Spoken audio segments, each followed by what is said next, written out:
Team presents. Anyway, so back to what we were discussing before, okay?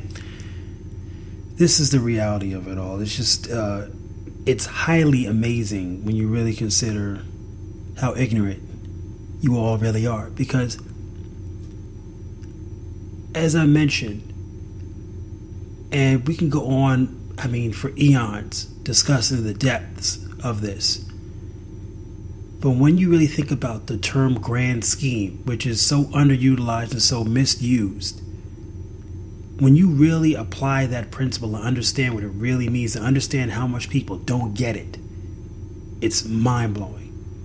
Humans exist for an instant of time. Everyone claims to acknowledge that.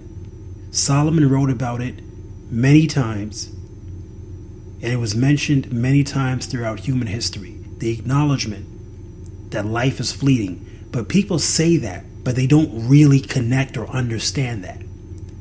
They don't understand that literally your existence is a blip in infinity. And of course, it's a dour and sobering thought, so it's one that people push in the back of their minds, like death. And that's understandable to an extent.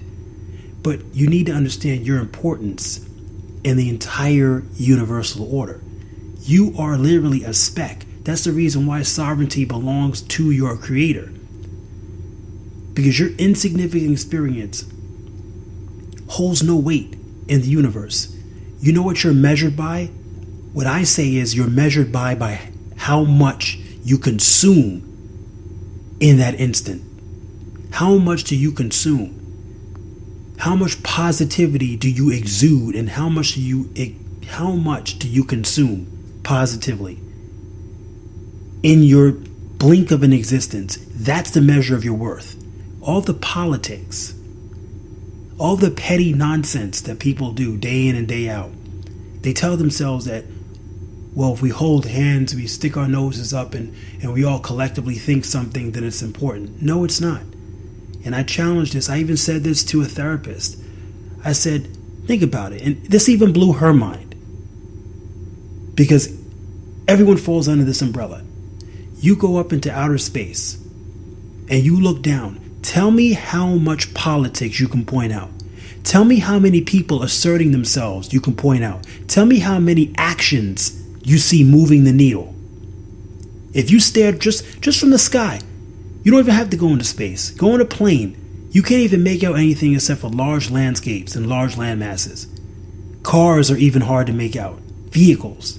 People are invisible even from midpoint in the sky, let alone outer space. How much do these actions move the galactic needle? Everybody falls into this soap opera thinking where they feel like every melodramatic moment in their life moves the universe and is so important, and the way they view people is so important. The way you view me or the way you view other people means nothing.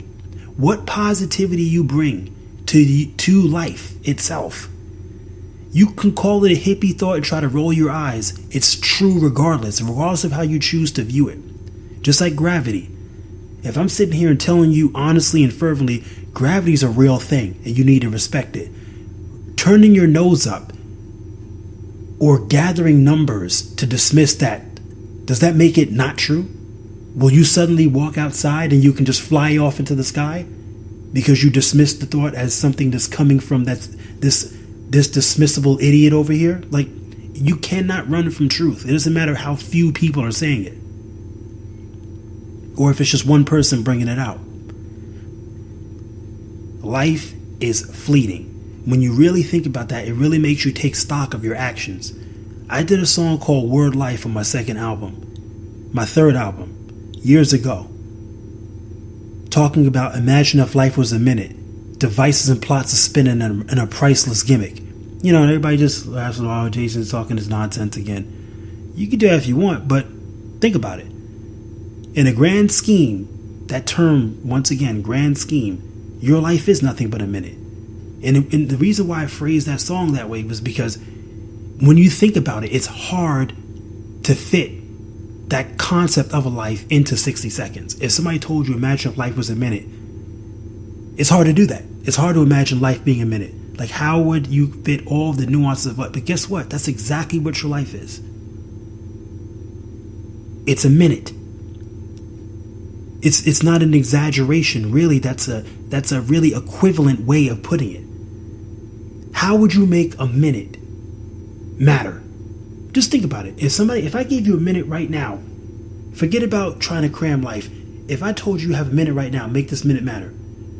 Tell me what politics, what posturing, what sticking your nose up, what asserting yourself, what being pig-headed or closed-minded, tell me what that would do to enhance that minute. See, when you think about it that way, you realize how stupid people's actions are. All the things that they do that they feel so proud of, and they link arms with it because numbers mean so much to people. If we're all doing this together, or if I'm following the wave, that makes this an elevated way of living. No, when you think about it through that concept, through that very real concept of a fleeting life and life being literally a minute, it puts a whole different perspective on that way of thinking. And that's what I challenge people to do. And that's what I was going to mention in this podcast. I mean, I love topics like this because it doesn't matter how many people roll their eyes at this. It's heavy and it's real. It's something I've been thinking about regarding situations that are going on around me. And I'm like, you know what? I'm sort of forgetting that concept. I made this song 10 years ago this year, actually. It was 2008.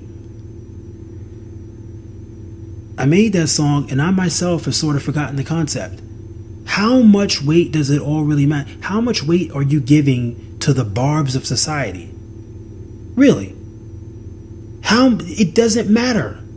It's not about having a mindless, whimsical position and not caring about what you say or do. No, quite the contrary.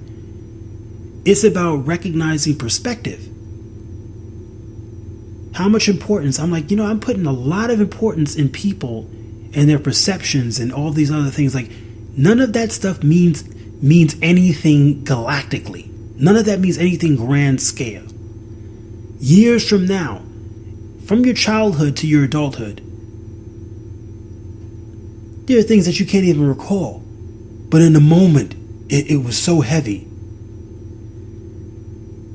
And the thing about it is you also have to stop thinking about it in the personal perspective, because what people think to rebuttal to that is, well, Jason, what about the fact that something that's big to you relatively, somebody could do something that affects your life, in a grand way, many, many years down the line, they could do an action or do something. There's a truth to that, but what you're not understanding is it still falls under the same principle. Even if I do something that alters your life, put it this way, I consider myself to be lauded above you, and I'm superior to you in every single way. You're a worm, and you're not to even be considered, and you're nothing to me. And there's several other people that feel the same way about you, right?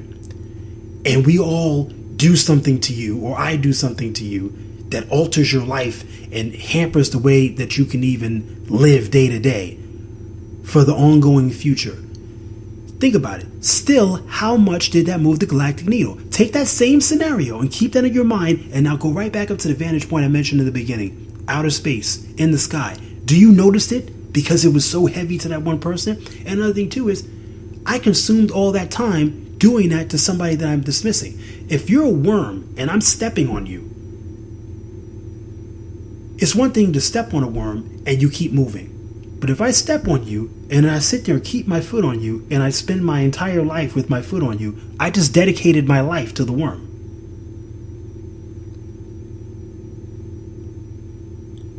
But the gist of it is, how much did it actually matter? It's not about how much it mattered to somebody, because you're talking about how much one speck of dust meant to another speck of dust. Still means nothing when we talk about that galactic needle I mentioned. See, that's the perspective issue people have, is they continue to funnel it right back and misdirect it. The key point of it is, it still stands. The fact is, it doesn't matter perspective-wise how much your actions matter to you. Oh, I did something that made me feel elevated. It made my instant or my moment feel insane, or feel like on another level, or it made someone else's life feel. It doesn't matter. It doesn't matter How much does it matter in the grand scheme? How much did it contribute to growth, to creation, to moving forward, to knowledge? How much did it contribute to that? That's why, everyone dismisses intellectualism. But to be honest with you, intellectualism and thinking, which is like archaic and really taboo in today's society, that's one of the only avenues and outlets with which you can make that moment matter.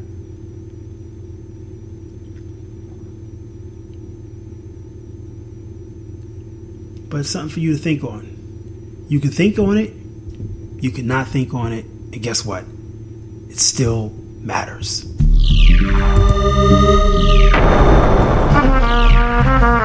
Now for a break.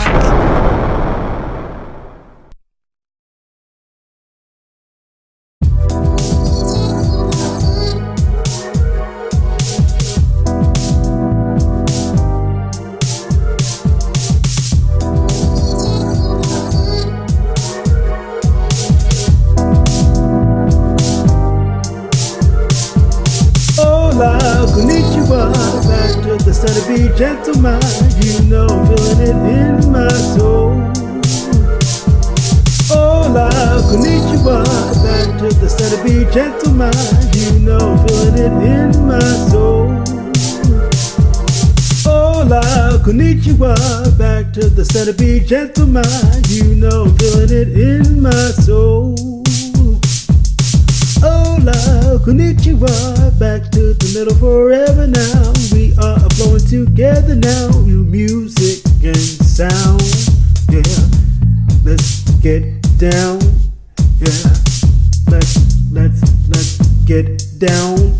Yeah, we go for the crown. We are always holding it down. Poets back to the force, back to it. Of course, you know that I am always here on time. Yeah. Hola, konnichiwa. Back to the center, be gentleman. Feeling it in my soul.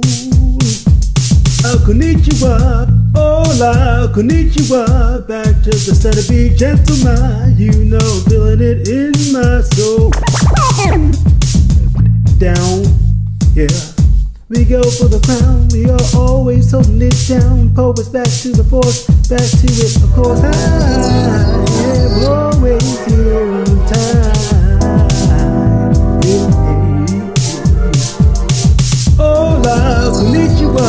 Back to the center, be gentleman. Feeling it in my soul. Hola, konnichiwa. Back to the middle forever now. We are flowing together now, music and sound. Yeah, let's get down. Yeah, let's get down. Yeah, we go for the crown. We are always holding it down. Poets back to the force, back to it. Of course, you know that I am always here on time. Yeah. No quote to quote, no quote to quote. I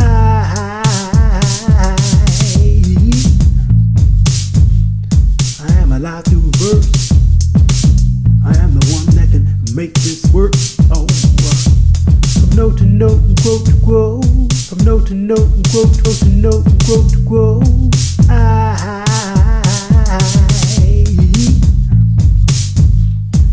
am alive through verse. I am the one that can make this work. Oh, konnichiwa. Back to the center, be gentleman. Feeling it in my soul. I am always here on time. Yeah. Go for the crown, we are always holding it down. Poets back to the force, back to it, of course. You know that It's feeling good to have a mic back, y'all.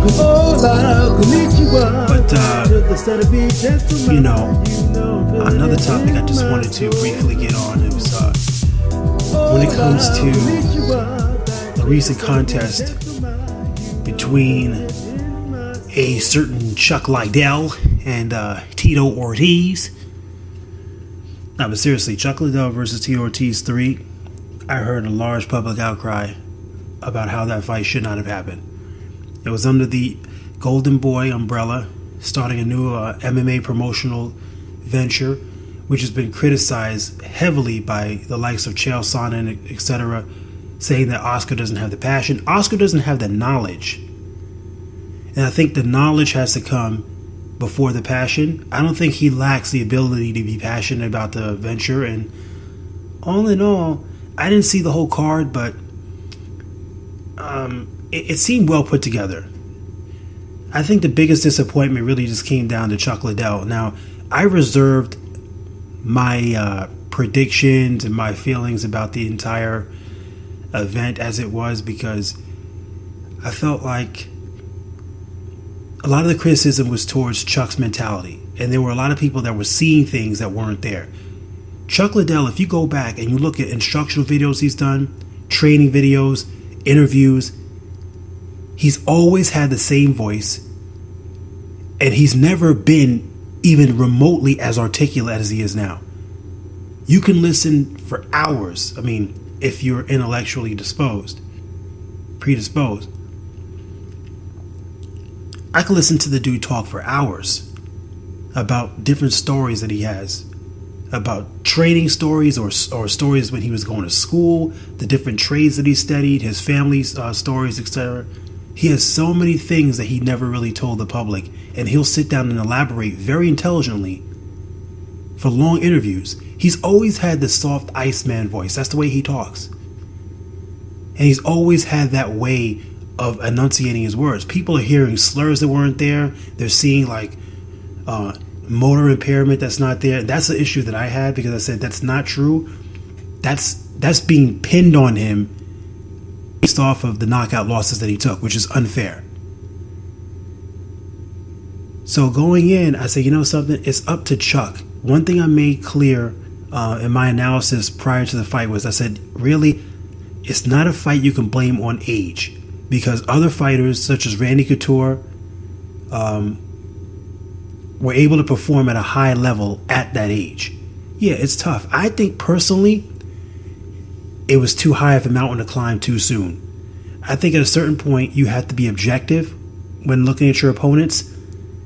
You have to review every opponent respectfully. It doesn't matter if you decimated the person twice in your last two contests. Yeah, he TKO'd Tito.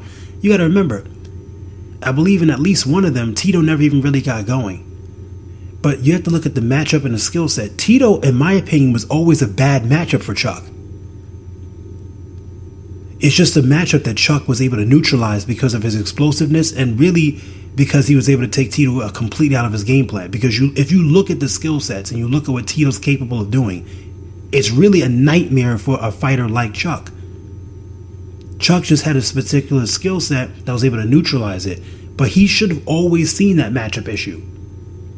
Tito's explosive. He's the guy, blast down the middle, and he can shoot really quick for takedowns.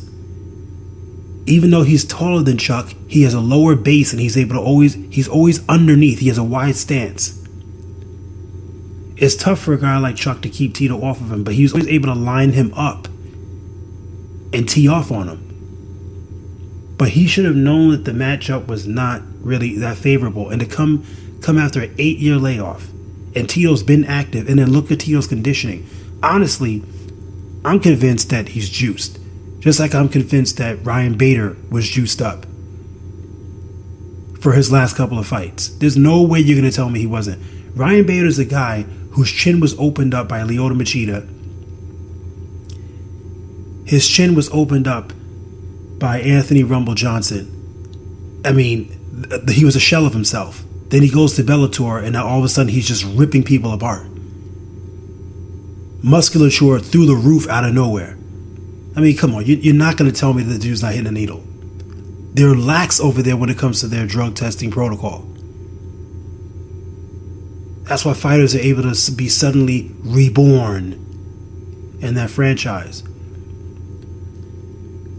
But Chuck is somebody who, there's no doubt he's doing it the natural way. He's probably one of the only ones doing it that way. I just question how well he's aged and how well he recovered. Because one thing I was saying is that if you go back to the early 1900s, the 1920s, the 40s, or even the teens, back in the very early stages of the Queen of Malmesbury rule sets of boxing, after the bare knuckle era, a lot of fighters, being that boxing matches used to go for like 20 something rounds. And I believe they only used 8-ounce gloves universally at that time. Fighters took a lot of punishment. And they took a lot of punishment. And the thing is, a lot of things that doesn't really get properly stated is the level of skill. Boxers had good movement and good defense back then. They had good skill sets. But they had good chins. And a lot of fighters had a lot of unorthodox methods of strengthening their jaw muscles and their neck muscles. A lot of the things that you see Triple G doing, that's stuff the guys did way back in the early 1900s in order to kind of build up that fortitude, because they were taking shots from heavy guys with 8-ounce gloves. They had to be able to stand up to it. If you go back and watch some of the film, you see guys getting blasted. And you're like, how are they able to take this kind of punishment for 15, 16, 20 rounds? How? Especially when it was like a bad matchup at times. You had times where guys were just overmatched, they were undertrained, and they'd be taking just brutal punishment, which of course is not good for any boxer to take. But a lot of times they were able to hold up because they did a lot of stuff that you see Triple G doing. That's why Triple G is so tough. Some of it's genetics, but if you watch his training methods, he does a lot of the things that they did way back when. Fighters today, they don't really pay heed to those kind of training methods, but it matters, especially if you've been concussed. And I was wondering about that. I said, you know what? He's taken 8 years off. I wonder if 8 years is enough. Sometimes time can heal concussion damage, but then sometimes you really have to be proactive with what you do. And at the end of the day, he's a beer swigging, pot-bellied, laid-back guy. You can't just have the heart of a tiger and just think that's going to carry you. You need to have some kind of an approach to recover from the damage you've taken over the course of your career, to strengthen those muscles that have been kind of loosened up from all the shots you've taken. You need to take some unorthodox approaches to recovering and preparing yourself to take impact again. He probably had a light training camp where he avoided taking any real punishment, and he didn't really work on bouncing back or dealing with adversity. You have to. You're facing somebody who's a serious dude. Like, my thing is this: sometimes people just get caught up in the past, and I noticed that the whole time he was very dismissive of Tito. And people do that a lot with Tito because of Tito's personality, etc. They consider him to be kind of like a joke, but I'm like, the guy is strong and he is explosive. He's a good wrestler and he's an effective striker. You can't take him lightly because skill set wise, he's a difficult matchup for anybody. And the sad thing is that Chuck never even got a chance to let a shot off. He literally never got a chance to get a shot off.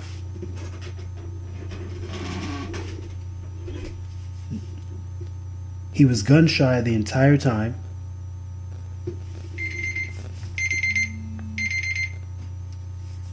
Apologies. He was gun shy the entire time. And it showed. I mean, I'm expecting him to mount some kind of an offense. He kept talking about this power that was still there, that was going to devastate Tito, and once Tito felt the power, I'm like, I wanted that to happen. Just to see, but he looked like he was underwater. He was just moving really slow. I've never liked his stance to begin with. I never liked the low hands. I never liked the way he comes from all the way around, from under, around the hip with his shots. Very easy to get in between them. I never really liked that. And that's especially detrimental for a slower fighter who's aged. That kind of style does not work. And the 8 years out of the game, honestly, if I was with him in his camp, what I would have been saying to him is, look, you taken a lot of damage at the tail end of your career, and you're taking a lot of time off. I understand the fire is back, but don't you see that some fighters, when they want to make a comeback and they want to face a rival, they'll have a tune-up first? You should have came back, fought a journeyman first in a light contest, and then see how you handled that, and then challenge. You could have challenged Cheeto from the jump. You could have said, you know what, I'm coming out of retirement, I want to fight you, but I'm going to have this tune-up fight first. And that would have been perfectly acceptable. But he wanted to go right for Tito because he's living in the past. Like, oh, I look at the way I ragdolled him in the first 2 fights. There's no reason why I shouldn't do it now.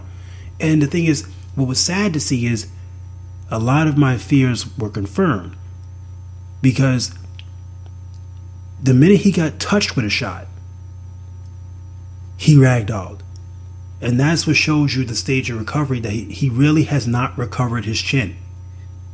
He needs to undergo drastic methods for recovering the chin that he's lost. He needs to do that ASAP, or just forget about a comeback. I understand you have the hunger to fight, but you have to have the knowledge as to how to go about it. So that was definitely a disappointing outing for him. I still don't think that I was proved wrong as far as my assessment of his mental faculties. I think people were totally misreading that. But I was concerned about his recovery and just how well he has aged as a fighter. Now, on to this week's card. The much more anticipated card, a Wilder versus Fury. I had the same kind of fears. Now, Fury is actually the younger fighter, and it's easy to forget that. But Tyson Fury has an excellent skill set. He has excellent defense, amazing movement, but he does have times where he can be hittable. And that's something that's a little bit of a concern. Because one thing I don't want for that card, I really don't want to see a situation where one fighter or the other fighter doesn't get a chance to be tested. Because I don't think there's been a matchup as well put together, as perfect as Deontay Wilder versus Tyson Fury. Those two are absolutely made for each other. Similar yet contrasting styles at the same time. Very similar fighters as far as stance, height, etc. I mean, really, they are built to be a nightmare for each other. But it's one of those things where, like they say, puncher's chance. It's one of those scenarios where anything could happen. This could wind up being a shocker.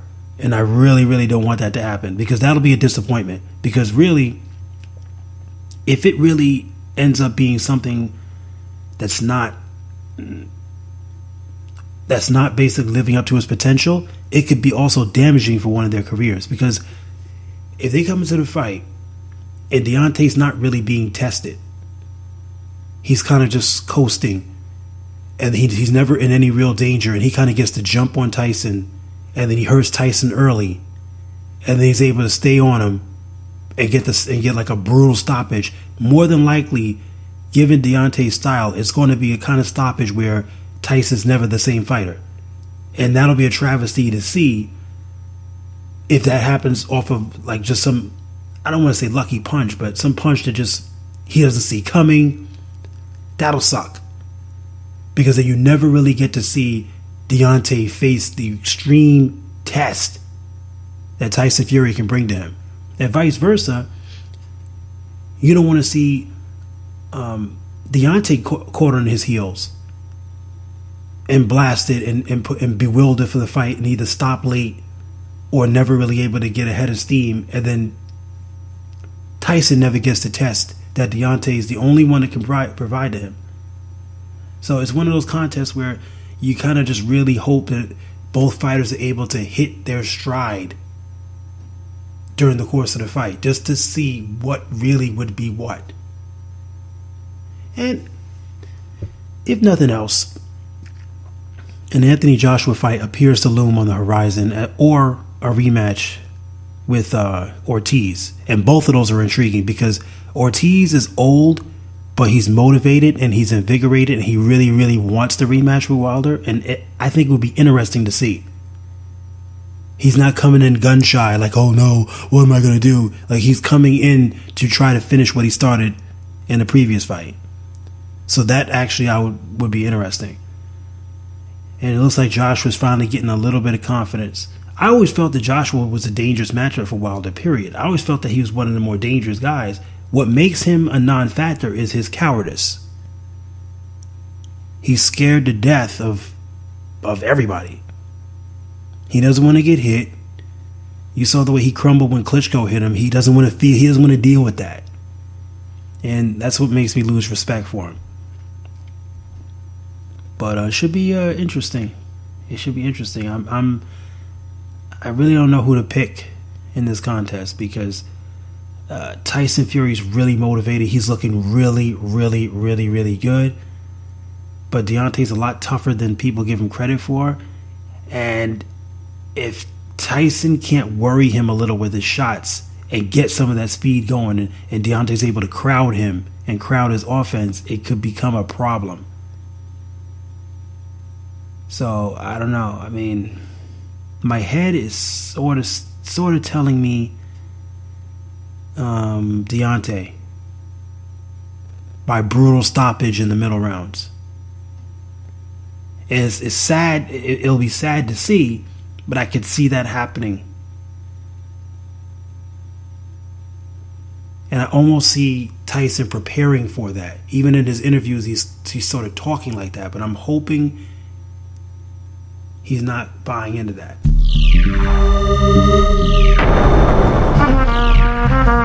Now for a break.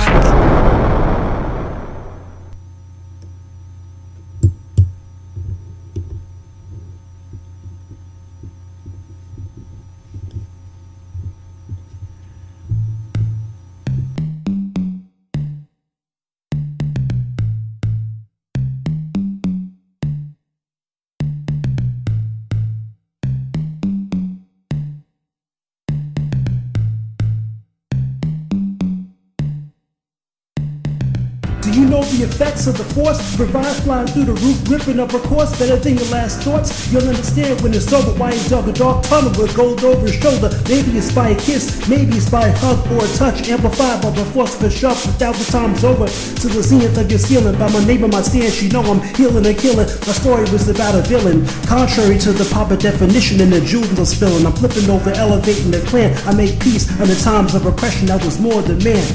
You want the gift? You be keeping me stressed. I'm ruthless. Give it to him like my name is X. The boy defined by the heart in his chest. The technique I define on my own like the words of my breath. I'm ruthless. Every time I wake up, I know it's time to work now. Step into the rhythm and generate the world sound. Never will I follow. I love making my own ways. While the worker wrote it, I turn over the whole day. Pissing in the dark, harbinger of art. Necessary measures to pull the madness apart. Lover of freedom like a lover's start. Counter step and deliver my heart.